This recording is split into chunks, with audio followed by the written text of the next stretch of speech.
Good morning everyone. Last lecture chemical bonding में हम लोग वॉन डेर वाल बॉन्ड्स की बात कर रहे थे, ठीक है। Weak van der Waals bonds का फॉर्मेशन कैसे होता है, डायपोल डायपोल अट्रैक्शन क्या होता है, ठीक है। ये सब चीजों को हम डिस्कस कर चुके हैं। अब बात करनी है कि weak van der Waals bonds कहाँ प्रेजेंट होते हैं। तो weak van der Waals bonds कहाँ प्रेजेंट होंगे, मॉलिक्यूल्स के बीच में जनरली आपको जो देखने को मिलेंगे which is between gaseous molecules, ठीक है। नेक्स्ट आज जो हमें बात करनी है चैप्टर में which is special type of bonds, like हम कोऑर्डिनेट, कोवेलेंट, मेटालिक, आयनिक, इन बॉन्ड्स को तो पढ़ चुके हैं, ठीक है। हमने ये भी समझ लिया कि किस तरीके से इनका फॉर्मेशन होना चाहिए, बट अब समझना है कुछ स्पेशल टाइप ऑफ बॉन्ड्स को। तो स्पेशल टाइप ऑफ बॉन्ड्स में किस किस टाइप के बॉन्ड्स हमारे पास आते हैं इनको समझते हैं। तो हेडिंग लिखेंगे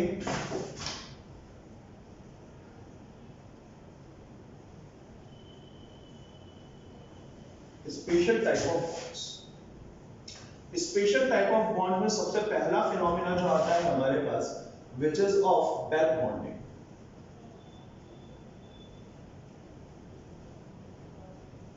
ठीक है। अब बैक बॉन्डिंग होता क्या है, ये विद इन सेम मॉलिक्यूल, एक ही मॉलिक्यूल के दो एटम्स के बीच में बनने वाला बॉन्ड है। कैसे, देखो, विद इन अब same molecule, with in same molecule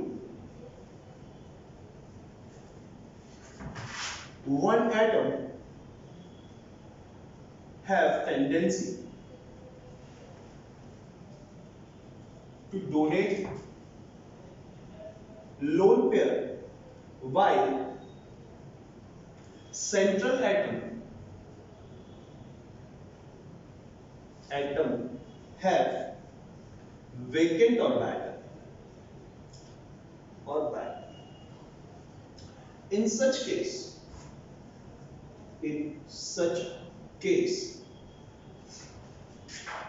donor atom share its lone pair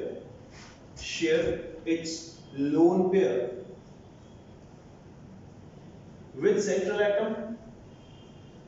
central atom, ठीक है, and form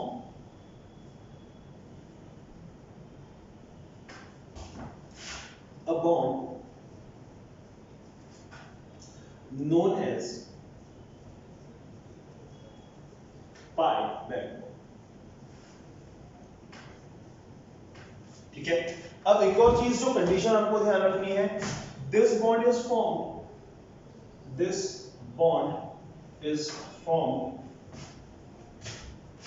only after the formation of sigma. ये बात आपको ध्यान रखनी। बैक बॉन्डिंग का फिनोमेना केवल उस टाइप के मॉलिक्यूल्स में पॉसिबल है या उन एटम्स के बीच में पॉसिबल है जहां पे ऑलरेडी एक सिग्मा बॉन्ड, एक कोवेलेंट बॉन्ड का फॉर्मेशन हो चुका है, ठीक है। ऑर्गेनोमेटालिक कंपाउंड्स होते हैं उनमें ये फिनोमेना बहुत ज्यादा एग्जिस्ट करता है, ठीक है, पायर बैक बॉन्डिंग का। सो कैसे कंसीडरेशन लेना है इसको समझिए।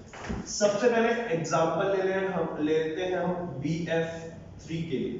तो सेंट्रल एटम कौन है हमारे पास में, which is boron. Electronic configuration atomic number 5 है, तो 1s2 2s2 और 2p में एक इलेक्ट्रॉन हमारे पास यहाँ पे, ठीक है, लाया। अब बात करते हैं कि हमारे पास वैलेंस शेल में क्या है, 2s में एक, 2s में दो इलेक्ट्रॉन है और 2p में एक इलेक्ट्रॉन है। सबसे पहले एक्साइटेशन एनर्जी की बात करेंगे, एक इलेक्ट्रॉन को शिफ्ट कर देंगे यहाँ पे, तो 2s में एक इलेक्ट्रॉन और 2p में कितने हो जाएंगे, दो इलेक्ट्रॉन। क्यों, क्योंकि टोटल 3 बॉन्ड्स बना रहे हैं 3 फ्लोरीन के साथ में, तो हमारे पास क्या आया, 2 अनपेयर्ड इलेक्ट्रॉन और 3 अनपेयर्ड इलेक्ट्रॉन। अब बोरोन क्या करेगा, बोरोन 3 फ्लोरीन के साथ 3 बॉन्ड्स का फॉर्मेशन कर देता है, ठीक है। यहां पे हर फ्लोरीन के पास में अपना अपना लोन पेयर होगा, ठीक। 3 बॉन्ड बनाए, तो ये वाले जो 3 बॉन्ड्स हैं ये किससे बनाएंगे हम लोग, फ्लोरीन से। तो इलेक्ट्रॉन शेयर हुए फ्लोरीन के, 3 फ्लोरीन ने 3 इलेक्ट्रॉन्स को शेयर किया और 3 सिग्मा बॉन्ड्स का फॉर्मेशन यहां पे कर लिया, ठीक है। अब कंडीशन समझो कि बोरोन के पास क्या है, एक vacant p orbital 2p orbital, ठीक है। और फ्लोरीन के पास क्या है, लोन पेयर, तो ये अपना लोन पेयर किसको दे सकता है, इस वेकेंट ऑर्बिटल में पुट करवा सकता है ना। सो क्या होगा देखें, सो हमें स्ट्रक्चर कैसा मिल जाएगा यहां पे, दैट बोरो एक फ्लोरीन यहां है और एक फ्लोरीन यहां है। अब इन तीनों में से किसी भी फ्लोरीन को आप कंसीडर कर सकते हो। सो लेट कि हमने इस वाले फ्लोरीन में अपना एक बॉन्ड पेयर किसको दिया है, इस बोरोन को दिया है। सो ये वाला जो बॉन्ड है इसको हम क्या बोलेंगे, that it is pi back bond, ठीक है। क्योंकि सिग्मा के बाद हमेशा कौन सा बॉन्ड बनता है, पाई बॉन्ड बनता है, इसीलिए ये क्या हो गया, पाई बैक बॉन्ड हो जाएगा, ठीक है। देखो समझ में आना चाहिए, सिंपल सा कॉन्सेप्ट है, जो एक मॉलिक्यूल है उसी मॉलिक्यूल के दो एटम्स, सेंट्रल एटम क्या होगा जिसके पास वेकेंट ऑर्बिटल्स हैं, और सराउंडिंग एटम कैसे होने चाहिए जिनके पास लोन पेयर्स हो। यदि ऐसी कोई कंडीशन है तो सिग्मा बॉन्ड के फॉर्मेशन के बाद कौन सा बॉन्ड बनने के चांसेस होते हैं, बैक बॉन्ड बनने के चांसेस होते हैं। It is also considered as a coordinate bond, क्योंकि लोन पेयर की शेयरिंग हो रही है, ठीक है। So we can say it that it is a pi back bond और अ पाई कोऑर्डिनेट बॉन्ड, ठीक, समझ में आना चाहिए, ठीक है। पहला कॉन्सेप्ट है हमारे पास बैक बॉन्डिंग का। नेक्स्ट कॉन्सेप्ट हमको लेना है बैंड और बनाना बॉन्डिंग।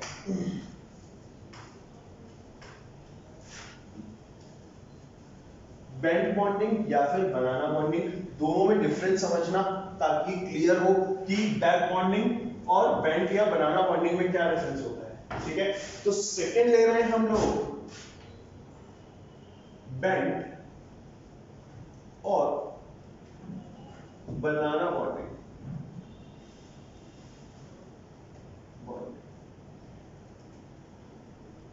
ठीक है। अब बैंड और बनाना बॉन्डिंग कब होगी ये समझ, ठीक है। This bond is formed between two different molecules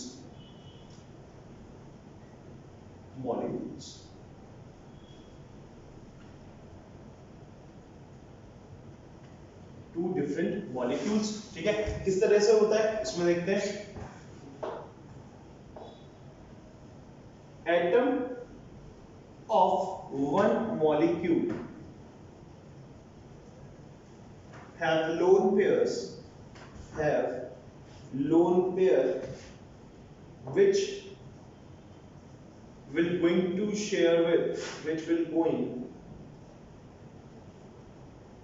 to share with central atom of another molecule have vacant orbital, और ठीक है। सो कंडीशन क्या है, दो मॉलिक्यूल्स होने चाहिए, दो मॉलिक्यूल्स के बीच में इस टाइप का बॉन्ड बनेगा। दो मॉलिक्यूल्स को कैसे कंसीडर किया हम लोगों ने, हमने बोला कि एक मॉलिक्यूल के पास तो लोन पेयर डोनर एटम होना चाहिए और दूसरा जो मॉलिक्यूल है उसके पास लोन पेयर को गेन करने के लिए सेंट्रल एटम होना चाहिए, और उस सेंट्रल एटम के पास क्या प्रेजेंट होने चाहिए, वेकेंट ऑर्बिटल का प्रेजेंस होना चाहिए।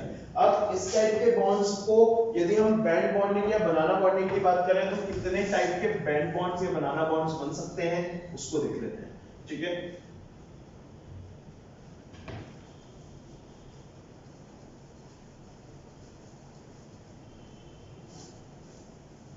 सबसे पहला बैंड या बनाना बॉन्डिंग में हमारे पास ऑप्शन आता है 3C2E बॉन्ड। ए है हमारे पास 3C2E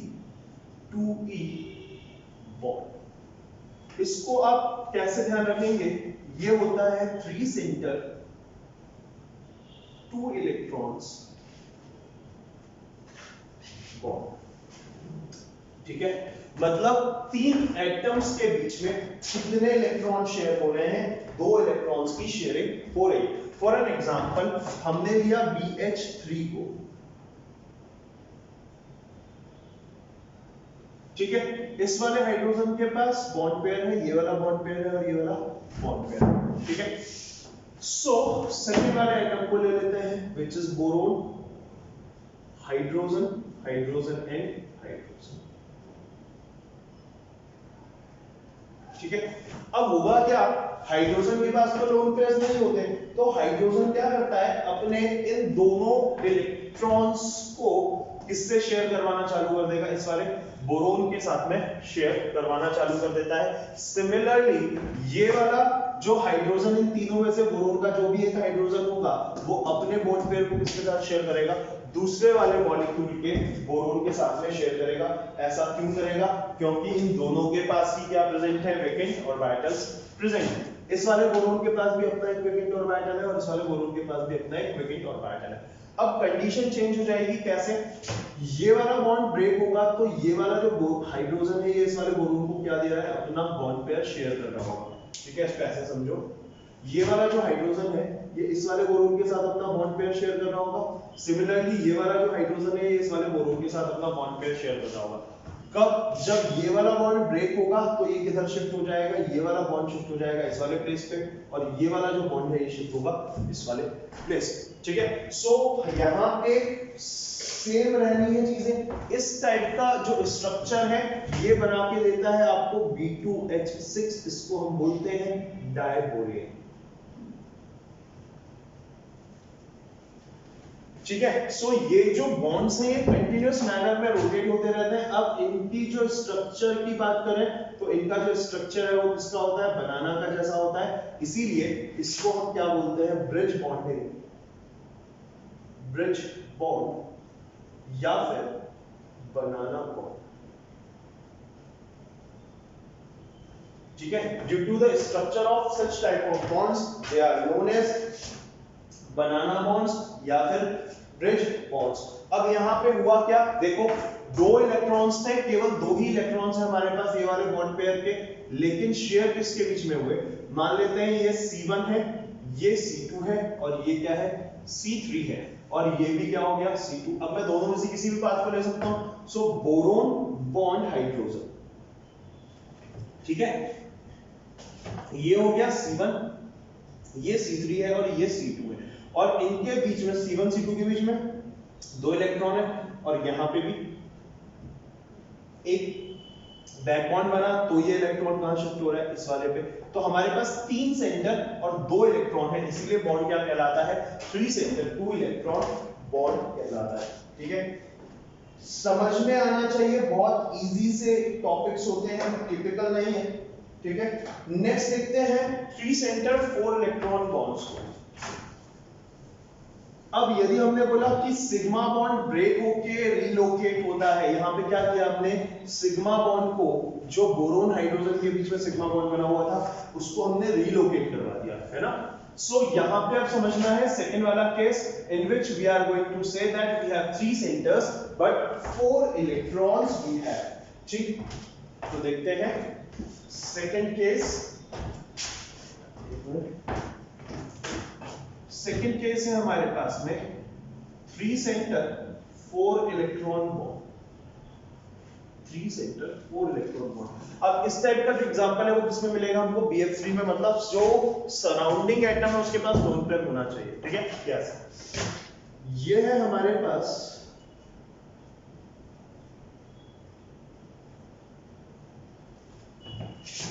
BF3,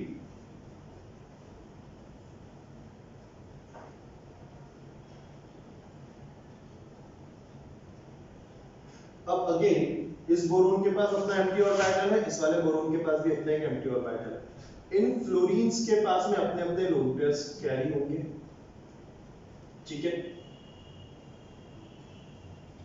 तो इन सभी फ्लोरीन्स के पास अपने अपने लोन पेयर्स। अब होगा क्या, कंडीशन समझनी है कि ये वाला जो, इसको मैं यहां से हटा रहा हूं सारे बॉन्ड को, एक मिनट, इस वाले बॉन्ड को मैं यहां पे बना दूं, ठीक है। और यहां है हमारे पास इसका एक वैकेंट ऑर्बिटल इस वाले बॉन्ड पे, ठीक है। सो कंडीशन क्या लगानी है कि ये वाला जो फ्लोरीन है ये अपना लोन पेयर किसको देगा, इस वाले बोरोन को देगा। सिमिलरली ये वाला जो फ्लोरीन नीचे वाला है ये अपना लोन पेयर किसको देगा, इस वाले बोरोन को। तो ये फ्लोरीन इस वाले बॉन्ड पे दे रहा है और ये वाला फ्लोरीन इस वाले बोरोन को अपना लोन पेयर शेयर कर रहा है। अब कंडीशन समझो, यदि मैंने आपको बोला कि ये C1 है तो ये C2 होगा, ये कौन होगा, C3 होगा। तो कंडीशन कैसी बनी, यदि मैंने आपको बोला कि बोरोन बॉन्ड ऑलरेडी फ्लोरीन के साथ बनाता है और ये फ्लोरीन अपना जो लोन पेयर है वो किसको शेयर करता है, इस वाले बोरोन को, तो ये तो हो गया कोवेलेंट बॉन्ड और ये हो गया मेरे पास एक बैक बॉन्ड। ठीक है, सो यहाँ पे अब एक कंडीशन लगाएं तो ये हो गया C1, ये हो गया C2 और ये हो गया हमारा C3, C1 C2 और C3। तो 3 सेंटर है और 3 सेंटर के बीच में कितने इलेक्ट्रॉन्स की शेयरिंग हो रही है, 4 इलेक्ट्रॉन्स की शेयरिंग हो रही है। ठीक है, फ्लोरीन ने अपना जो लोन पेयर है वो बोरोन को दिया, तो 2 इलेक्ट्रॉन जो कोवेलेंट बॉन्ड के थे वो है हमारे पास में यहाँ पे, और जो एक लोन पेयर ट्रांसफर होगा 2 इलेक्ट्रॉन ये हो गए। तो हमारे पास टोटल क्या हुआ, 4 इलेक्ट्रॉन्स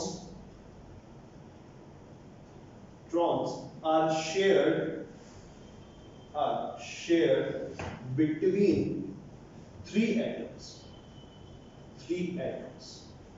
ठीक है, इसीलिए इसको क्या बोलेंगे, 3 सेंटर 4 इलेक्ट्रॉन बॉन्ड बोलते हैं। ठीक है, ये एक एग्जांपल है बनाना बॉन्ड का। अगेन स्ट्रक्चर ऑफ बॉन्ड के बेस पे ही हम बता रहे हैं यहाँ पे। तो स्ट्रक्चर ऑफ बॉन्ड किसका जैसा बनता है, यहाँ पे बनाना जैसा एक स्ट्रक्चर बन जाता है बॉन्ड्स का, इसीलिए बॉन्डिंग का नाम क्या रखेंगे यहाँ पे भी, बैक बॉन्डिंग, बनाना बॉन्डिंग। अब समझ में आना चाहिए बैक बॉन्डिंग और बनाना बॉन्डिंग में डिफरेंस क्या है। बैक बॉन्डिंग कब होती है, जब सेम मॉलिक्यूल हो और सेम ही मॉलिक्यूल के 2 एटम्स इलेक्ट्रॉन की शेयरिंग कर लें सिग्मा बॉन्ड के फॉर्मेशन के बाद में। लेकिन यदि मैंने आपको बोला 2 डिफरेंट मॉलिक्यूल्स हैं और वहां पे इलेक्ट्रॉन की शेयरिंग होगी, तो फिर कौन सा बॉन्ड बनने वाला है, बैंड या फिर बनाना बॉन्ड का फॉर्मेशन होने वाला है। नेक्स्ट एक बात समझनी है हमको, which is of odd electron bonds। odd electron bonds क्या होते हैं उसको देखते हैं।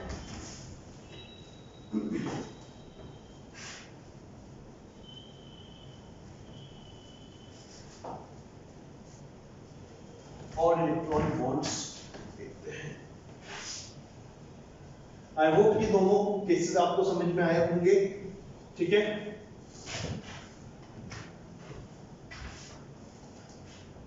स्पेशल टाइप ऑफ बॉन्ड्स में नेक्स्ट हम लोग ले रहे हैं C, which is odd electron bond। ठीक है, ऑड इलेक्ट्रॉन का मतलब क्या है कि इलेक्ट्रॉन्स की क्वांटिटी। देखो जनरली हम क्या बोल रहे हैं कि जब भी कोई बॉन्ड बनेगा तो कितने इलेक्ट्रॉन से मिलकर कोई भी बॉन्ड बन रहा है, 2 इलेक्ट्रॉन से मिलकर कोई भी बॉन्ड बन रहा है। ठीक है, so if a bond is formed by odd number of electrons known as odd electron bond। odd electron bond, odd number of electrons मतलब क्या है, या तो 1 होना चाहिए या 3 होने चाहिए। ठीक है, so odd quantity of electron होनी चाहिए। यदि ऑड क्वांटिटी ऑफ इलेक्ट्रॉन से कोई भी बॉन्ड का फॉर्मेशन होगा तो उसको हम क्या बोलेंगे, ऑड इलेक्ट्रॉन बॉन्ड बोलेंगे। ठीक है, नाउ कंडीशन क्या है, molecule which does not follow octet rule have tendency to form such type of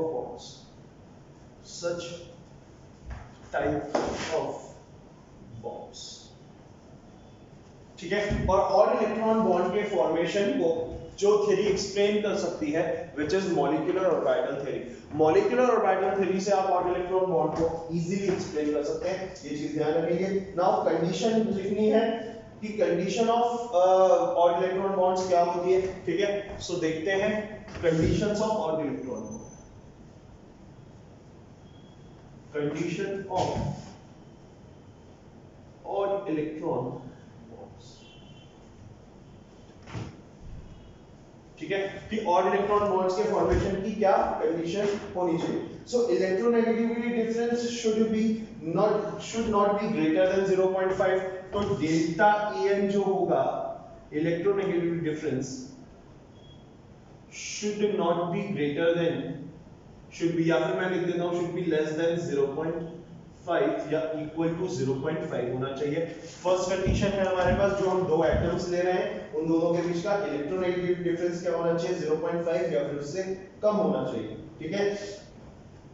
और जो बॉन्ड लेंथ है वो ज्यादा होती है यहाँ पे। अब जब ऑड इलेक्ट्रॉन बॉन्ड है तो 3 बॉन्ड से बन रहा है, तो दूसरी कंडीशन क्या है ये ध्यान रखनी है। Odd electron bond have high bond length as compared to two electron bond या फिर नॉर्मल कोवलेंट, ठीक है। नाउ ये कंडीशंस पे भी डिपेंड करता है, ठीक। सो compounds having odd electron bond have tendency to form dimer structure, ये बात ध्यान रखेंगे क्योंकि उसको स्टेबलाइज होना है, इसीलिए such molecules have tendency to form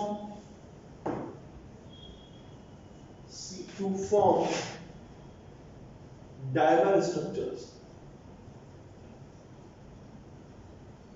diamond structure का मतलब क्या होता है, जिसमें दो मॉलिक्यूल एक दूसरे के साथ कंबाइन हो जाते हैं, उनको हम डायमंड स्ट्रक्चर्स बोलते हैं, ठीक है। Now an odd electron bond is equivalent to a normal covalent bond in terms of energy, ठीक है। सो एनर्जी की यदि हम बात करते हैं 4 की energy of odd electron bond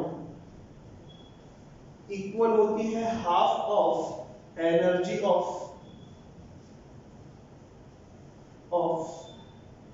covalent bond, ठीक है। So energy of odd electron bond is equivalent to half of the normal covalent bond. Now examples कि किन-किन मॉलिक्यूल्स में इस टाइप के बॉन्ड्स हमको देखने को मिलेंगे उसको देख लेते हैं। तो यहां पे हमारे पास एग्जांपल्स में आता है He+2 H2+, ये आ जाएगा आपके पास एग्जांपल्स में He2+, H2 माइनस को यहाँ पे ले सकते हो, Li2+ को यहाँ ले सकते हो, ठीक है। तो H2 माइनस ले सकते हैं, Li2+ यहाँ पे ले सकते हैं, ठीक है। तो इस टाइप के एग्जांपल्स हमको देखने को मिलते हैं। सो अब कैसे बताएंगे, तो पहले बात करते हैं यहाँ पे 1 इलेक्ट्रॉन बॉन्ड की, ठीक है। अब 1 इलेक्ट्रॉन बॉन्ड किस में बनेगा, H2+ में। देखो हाइड्रोजन बॉन्ड हाइड्रोजन, इसके पास भी अपना एक इलेक्ट्रॉन था, इसके पास भी अपना एक इलेक्ट्रॉन था, लेकिन हुआ क्या कि ये वाला इलेक्ट्रॉन तो H+ इस वाले का है और ये वाला इलेक्ट्रॉन इस वाले का है। अब ये इलेक्ट्रॉन डोनेट कर देगा तो ये किस में कन्वर्ट हो जाएगा, H+ में। तो यहाँ पे आपके पास H+ बॉन्ड हाइड्रोजन आया और इलेक्ट्रॉन केवल कितना होगा, एक इलेक्ट्रॉन होगा, जिससे इस बॉन्ड का फॉर्मेशन हो रहा होगा, ठीक है। अब यहाँ पे एक चीज ध्यान रखेंगे, ये जो पोजीशंस है ये कंटिन्यू चेंज होती रहेगी इन terms of charge and electron. ये मैंने आपको बैक बॉन्डिंग में भी बताया है, ध्यान रखना है। हाइड्रोजन बॉन्ड हाइड्रोजन, मैंने पहले माना कि ये वाला इलेक्ट्रॉन इस हाइड्रोजन ने दिया, तो अब हमें क्या मानना है कि ये वाला इलेक्ट्रॉन कौन दे रहा है, ये वाला हाइड्रोजन, और पॉजिटिव चार्ज किस पे है, दूसरे वाले हाइड्रोजन पे चार्ज होता है, ठीक है। सेकंड हम बात करेंगे, सेकंड हम ले रहे हैं फ्री इलेक्ट्रॉन बॉन्ड को,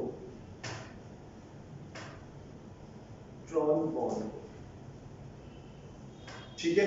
फ्री इलेक्ट्रॉन बॉन्ड की यदि हम बात करते हैं, सो O2 मॉलिक्यूल का यहाँ पे हमको एग्जांपल मिलता है एज पर MOT।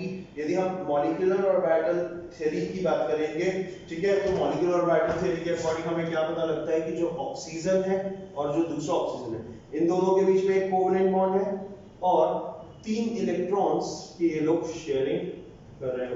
तो स्ट्रक्चर कुछ ऐसा मिलेगा आपको, ऑक्सीजन 2 इलेक्ट्रॉन्स, उसके बाद A वाले तीनों इलेक्ट्रॉन्स जो हमारे पास p ऑर्बिटल में लाई करते हैं।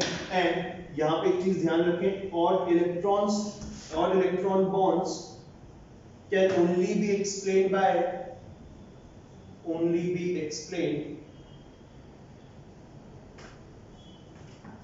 Bye molecular orbital theory. ठीक है, केवल आप मॉलिक्यूलर ऑर्बिटल थ्योरी से ही इन बॉन्ड्स के फॉर्मेशन को एक्सप्लेन कर सकते हैं।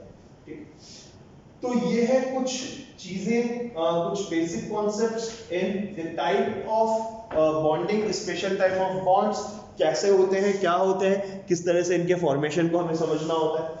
आगे बात करते हैं इस चैप्टर में ड्रैगोस रूल की, क्या है देखते हैं।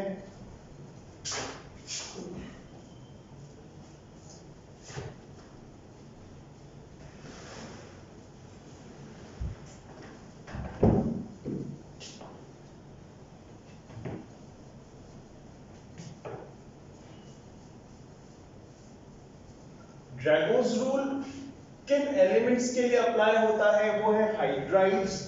ठीक है, पी ब्लॉक एलिमेंट्स के जो हाइड्राइड्स हैं उन पे हमको ये रूल लगाना होता है। होगा क्या, इसको समझते हैं। ड्रैगोस रूल, ठीक है। So what is ड्रैगोस rule?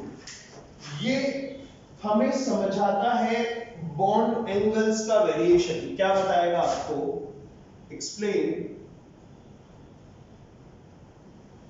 bond angle variation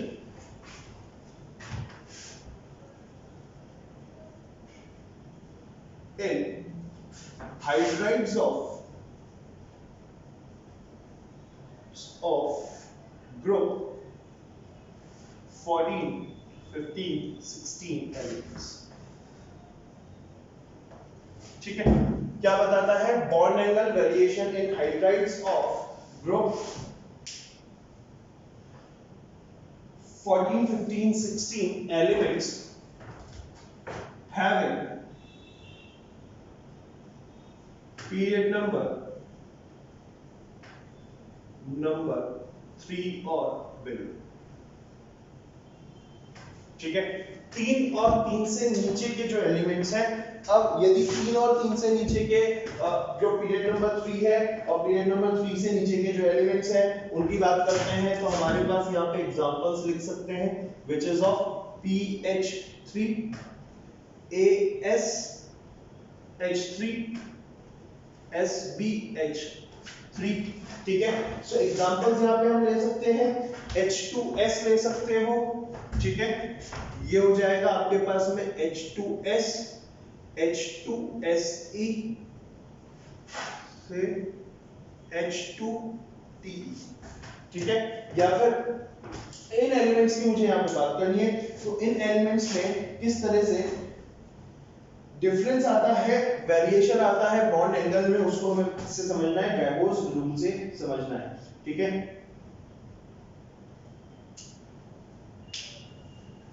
अब एक चीज यहां पे ध्यान रखनी है, सेकेंड पॉइंट जो आपको यहां पे ध्यान रखना है, in such molecules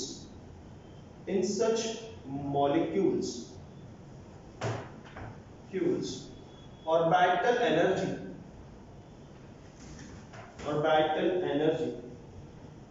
get different, different, hence they do not participate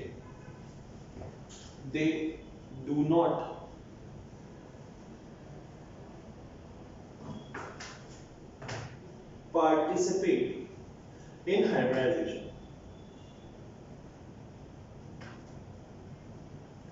तो अब तो ये पता होना चाहिए, जो इस टाइप के मॉलिक्यूल्स है, देखो स्पेशल केस है इसलिए अलग से लिखवा रहा हूं, समझ में आना चाहिए। जो हाइड्राइड्स हैं, लाइक फास्फोरस, आर्सेनिक, एंटीमनी के हाइड्राइड्स हैं, सल्फर, सेलेनियम और टैलुरियम के जो हाइड्राइड्स हैं, इनमें प्रॉब्लम क्या हो रही है कि इनमें ऑर्बिटल एनर्जी बहुत ज्यादा डिफरेंट है। अब ऑर्बिटल एनर्जी डिफरेंट होने के अपने रीजंस होते हैं। ठीक है, नाउ ये समझना है कि ऑर्बिटल एनर्जी डिफरेंट है तो हाइब्रिडाइजेशन में पार्टिसिपेट नहीं करेंगे। क्यों? क्योंकि हमने हाइब्रिडाइजेशन में बोला atomic orbitals which have same energy or nearly same energy will going to participate in hybridization।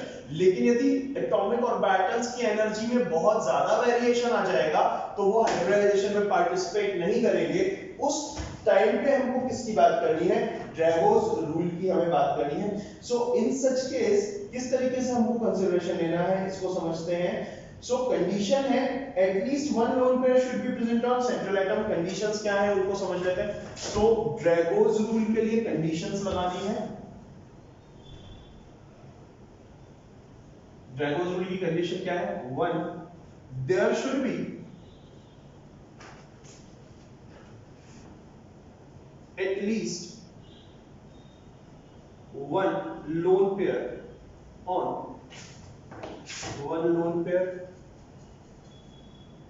on central atom। ठीक है, सेंट्रल एटम पे एटलीस्ट क्या होना चाहिए, एक लोन पेयर की प्रेजेंस होनी चाहिए। ठीक है, नेक्स्ट बात करते हैं कंडीशंस। मैं एक बार आपको यहां पे बता चुका हूं ये वाली, that central atom should belongs to period number 3 और below। 3 और below का मतलब क्या है, 4 हो सकता है, 5 हो सकता है, 6 हो सकता है, 7 हो सकता है। ठीक है, पीरियड नंबर 3 के नीचे पीरियोडिक टेबल में कौन आएगा, पीरियड नंबर 4, 5 और 6। ठीक है, electronegativity of surrounding atom should be less than क्या होनी चाहिए, 2.2। सो सेकंड के बाद थर्ड है that electronegativity of surrounding atom should be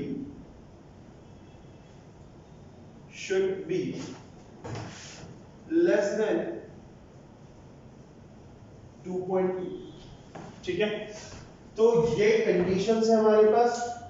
यदि सर इस टाइप की कंडीशंस फॉलो होती हैं तो यहाँ पे कोई भी हाइब्रिडाइजेशन नहीं होगा, हाइब्रिडाइज्ड ऑर्बिटल्स का फॉर्मेशन नहीं होता है। ठीक है, अब हाइब्रिडाइजेशन नहीं होगा, हाइब्रिडाइज्ड ऑर्बिटल्स का फॉर्मेशन नहीं होता, सो किसके बेस पे बताना है।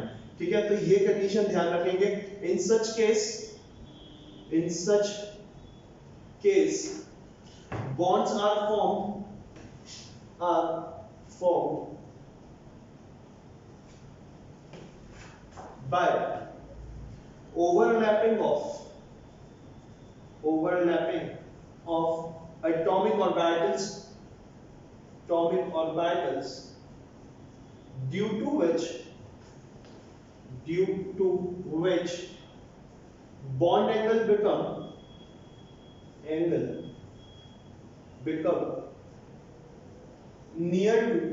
nearby 90 degree. ठीक है, अब लाइक यदि मैंने आपको बोला कि आपको SeH2 का स्ट्रक्चर बताना है, तो सेलेनियम के पास उसके 2 लोन पेयर्स होंगे, एक हाइड्रोजन यहाँ पे आ जाएगा और एक हाइड्रोजन यहाँ पे आ जाएगा। इनके बीच का एंगल कितना होना चाहिए, अप्रॉक्स 90 डिग्री के इक्वल होना चाहिए। ठीक है, क्यों, अब यहाँ पे थ्योरी कौन सी लगानी है इसको समझते हैं। देखो मैंने यहाँ पे बोला यदि हाइब्रिडाइजेशन नहीं होगा सो केवल क्या हो रहा है, ओवरलैपिंग ऑफ एटॉमिक ऑर्बिटल्स। और फोर्थ पॉइंट से आपको समझ में आना चाहिए कि इसका जो एक्सप्लेनेशन है वो किसके बेस पे दिया जाएगा, वैलेंस बॉन्ड थ्योरी के बेस पे दिया जाएगा। देखो हाइब्रिडाइजेशन नहीं है, केवल एटॉमिक ऑर्बिटल्स की ओवरलैपिंग हो रही है, तो एटॉमिक ऑर्बिटल्स की ओवरलैपिंग को कौन एक्सप्लेन करता है, वैलेंस बॉन्ड थ्योरी एक्सप्लेन करती है। ठीक है, सो यदि इस टाइप के स्ट्रक्चर्स हमारे पास है तो इस टाइप के स्ट्रक्चर्स को बताने के लिए केवल कौन सी थ्योरी अप्लाई कर सकते हैं हम लोग, वैलेंस बॉन्ड थ्योरी को अप्लाई कर सकते हैं। एग्जांपल्स हैं, फिक्स नंबर ऑफ एग्जांपल्स होते हैं, इन सबको आपको ध्यान रखना है। ठीक है, तो ड्रैगोस रूल किस पे अप्लाई होगा, ड्रैगोस रूल अप्लाई होगा पी ब्लॉक के एलिमेंट्स, वो एलिमेंट्स जो थर्ड पीरियड और उससे बिलो में लाई करेंगे। ग्रुप नंबर क्या होना चाहिए, तो 14, 15 और 16 होना चाहिए। कंडीशंस हैं, कंडीशंस यहाँ पे बताई हुई है, सो आपको ये कंडीशंस पता होनी चाहिए। अब यदि मैंने आपको बोला कि इन हाइड्राइड्स के जो स्ट्रक्चर्स हैं उनका एक्सप्लेन करना है कि फॉर्मेशन कैसे होगा, तो फॉर्मेशन किसके बेस पे बताना है, हमें वैलेंस बॉन्ड थ्योरी के बेस पे बताना है, हाइब्रिडाइजेशन को अप्लाई नहीं करना होता। और एक और चीज जो लास्ट आपको ध्यान रखनी है कि इस टाइप के स्ट्रक्चर में जो बॉन्ड एंगल हमको यहाँ पे मिलने वाला होता है व्हिच इज कितना होना चाहिए, अप्रॉक्सीमेट 90 डिग्री के इक्वल होना चाहिए। ठीक है, तो एक्सेप्शनल केसेस नहीं बोलूंगा, स्पेशल केसेस हैं। ठीक है, ध्यान रखना, याद रखना। ताकि क्वेश्चन करते टाइम समझ में आए, इस तरीके से चीजों को लेना। लास्ट टॉपिक जो हमें करना है which is our hydration energy.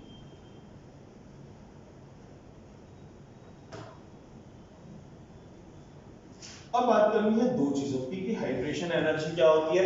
Hydration energy या फिर मैं बोलूं सॉल्वेशन एनर्जी। हाइड्रेशन एनर्जी बोल सकते हैं। हाइड्रेशन एनर्जी में कब बोलूंगा, व्हेन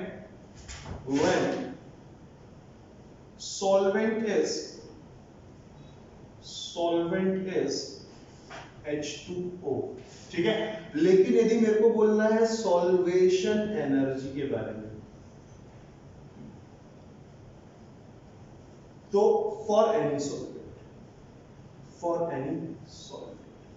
अब सॉल्वेंट कोई भी हो उसके लिए सॉल्वेशन एनर्जी है। यदि मैंने आपको बोला कि मेरे पास जो सॉल्वेंट है वो कौन है, H2O है।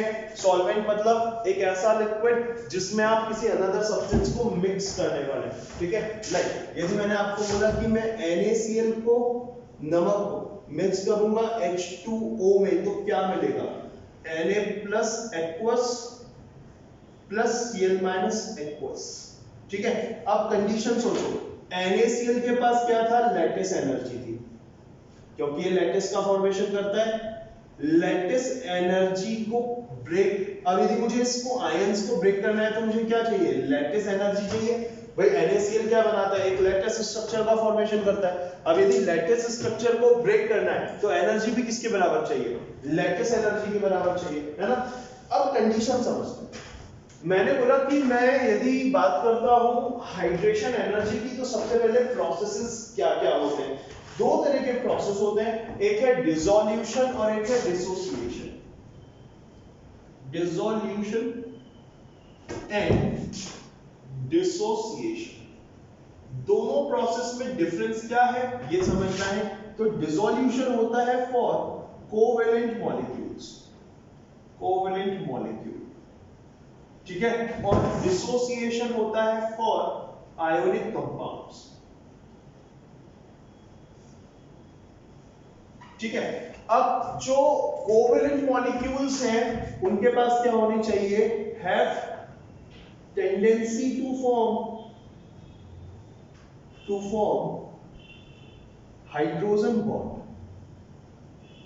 ठीक है। जबकि आयनिक कंपाउंड जो होते हैं उनके पास क्या होता है, उनके पास होती है लैटिस एनर्जी, जिससे वो आयंस का फॉर्मेशन कर सकते हैं, ठीक है। सो मैंने यदि आपको बोला कि मैं किसी भी आयनिक कंपाउंड को क्या बोलूंगा, आयनिक कंपाउंड किसकी फॉर्म में होगा, लैटिस की फॉर्म में होगा, ठीक है। अब मैंने बोला कि मेरे पास मान लेता हूं कोई भी एक आयनिक कंपाउंड है विच इज AB, इसको यदि मैं लैटिस एनर्जी दे देता हूं, लैटिस एनर्जी यदि मैं इसको दे दूंगा तो वो लैटिस एनर्जी को लेकर के किस में कन्वर्ट हो जाएगा, A प्लस B माइनस में कन्वर्ट हो जाएगा, है ना। सो अब आयंस को यदि मैंने आपको बोला कि मैं वाटर के साथ मिक्स करूंगा तो होने क्या वाला है, देखो अभी अगेन इस चीज को ध्यान से समझना अपन लोगों को कि जो आयंस है, मैंने बोला कि मान लेते हैं Na प्लस है, ये वाटर मॉलिक्यूल के साथ एसोसिएट होने की टेंडेंसी रखेगा। सो वाटर मॉलिक्यूल पे माइनस डेल्टा, और इसने क्या बना लिया, एक आयन डायपोल अट्रैक्शन फोर्स। तो ये जो आयन डायपोल अट्रैक्शन फोर्स है ये क्या करेगा, एनर्जी लिबरेटेड आउट, क्योंकि बॉन्ड फॉर्मेशन कैसा प्रोसेस होता है, एक्सोथर्मिक, और ये जो एनर्जी लिबरेट आउट हुई है इसी को क्या बोला जाएगा, हाइड्रेशन एनर्जी, ठीक है। तो समझना क्या है, जब भी हम कोई सॉल्यूशन बना रहे हैं, एक सॉल्यूशन बनाने के लिए मुझे दो चीजें चाहिए, एक सॉल्यूट चाहिए और एक सॉल्वेंट चाहिए। सॉल्वेंट क्या होता है, हाई इन क्वांटिटी, जो क्वांटिटी में ज्यादा है। सॉल्यूट क्या होगा, जो लेस इन क्वांटिटी है, ठीक है। लाइक मैंने बोला NaCl सॉल्यूट है और H2O क्या है, वाटर है। सो जब मैं NaCl को या किसी भी सब्सटेंस को वाटर में मिक्स करता हूं तो वो सब्सटेंस वाटर मॉलिक्यूल के साथ फोर्स ऑफ अट्रैक्शन को जनरेट कर रहा है। अब फोर्स ऑफ अट्रैक्शन कैसा हो सकता है, डायपोल डायपोल भी हो सकता है। यदि कोवेलेंट मॉलिक्यूल है और वाटर में मिक्स किया तो डायपोल डायपोल अट्रैक्शन है। यदि आयनिक कंपाउंड है और उसको वाटर में मिक्स करोगे तो आयन डायपोल अट्रैक्शन फोर्स, क्योंकि आयन क्या है, आयनिक कंपाउंड से मिला, और डायपोल किस में लगेगा, जो वाटर मॉलिक्यूल है उसमें क्या जनरेट हो रहा है, डायपोल जनरेट हो रहा है, तो आयन डायपोल अट्रैक्शन फोर्स लग जाता है। अब आयन डायपोल अट्रैक्शन फोर्स जो लगेगा यहाँ पे, ठीक है, आयन डायपोल अट्रैक्शन फोर्स जो जनरेट होगा, उस जनरेशन से क्या मिलेगी, एनर्जी लिबरेट आउट होगी, और उस एनर्जी का नाम क्या कहलाएंगे हम लोग, क्या बोलेंगे, हाइड्रेशन एनर्जी बोलेंगे। अब सोचो मुझे इस AB को वाटर में मिक्स करना है और लैटिस एनर्जी दे दी है, जब ये वाटर में मिक्स होगा तो कौन सी एनर्जी निकाल के देगा, हाइड्रेशन एनर्जी लिबरेट आउट करके देगा। सो यदि मैं आपसे बोलूं कि मुझे किसी भी आयनिक कंपाउंड को वाटर में मिक्स करना है तो उसके लिए कंडीशन क्या होनी चाहिए, that in such case hydration energy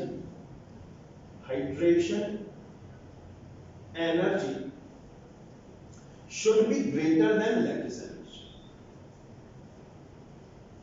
देखो सिंपल सा कॉन्सेप्ट है, ठीक है, जो एनर्जी आपको देनी है उसका अमाउंट कम होना चाहिए, जो एनर्जी लिबरेट आउट होकर मिल रही है उसका अमाउंट ज्यादा होना चाहिए, तभी सब्सटेंस क्या होगा, सॉल्युबल। एंड मुझे लैटिस एनर्जी देनी है, इसकी वैल्यू ज्यादा है, और जो एनर्जी लिबरेट आउट होगी मिल रही है इसकी एनर्जी कम है, तो इसका मतलब सॉल्वेशन या फिर जो सब्सटेंस है वो इजीली सॉल्युबल नहीं है, डिसॉल्व नहीं होगा, डिसोसिएट नहीं होगा, ठीक।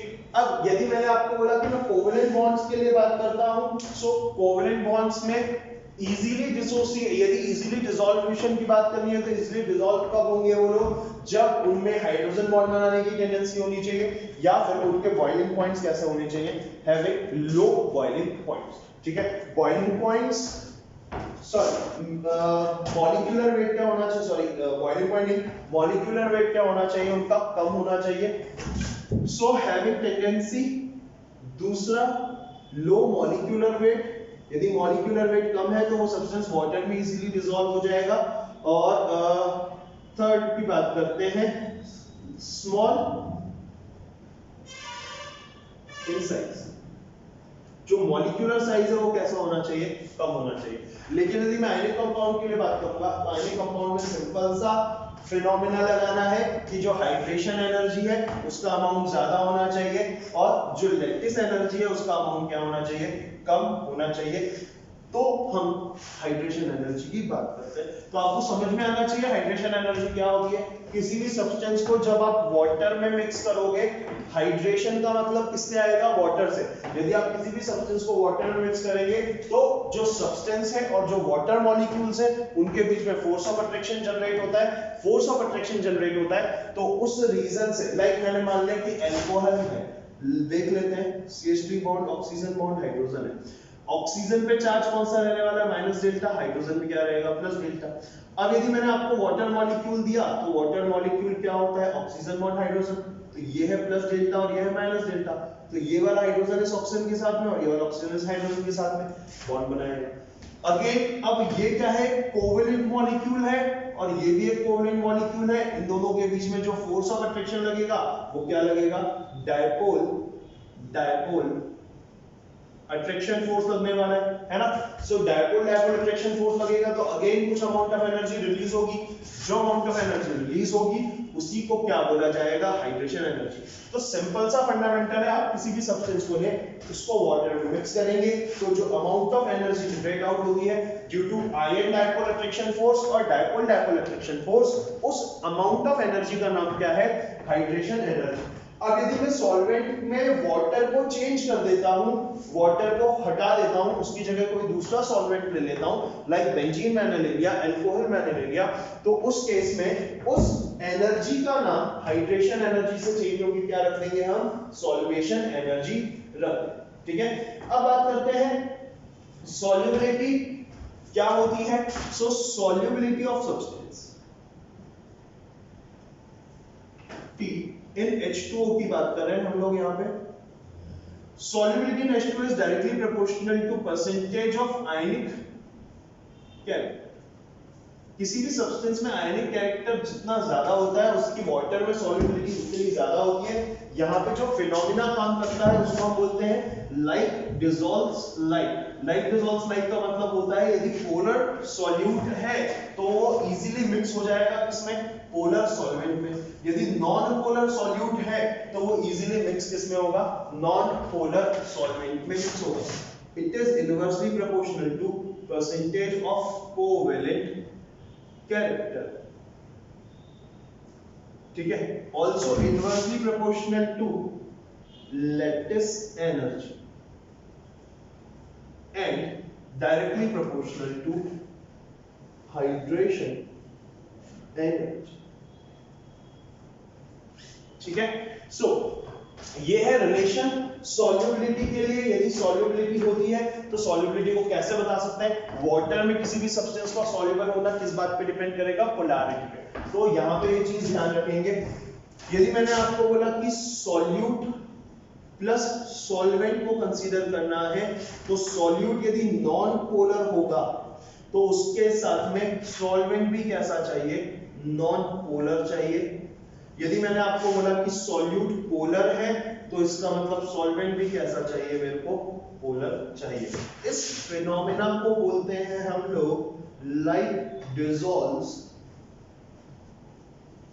लाइक, ठीक है, समान समान को बोलता है, ठीक। तो ये है हमारे पास लाइक डिसॉल्व्स लाइक का फिनोमेना, किस तरीके से काम आना चाहिए, ठीक है।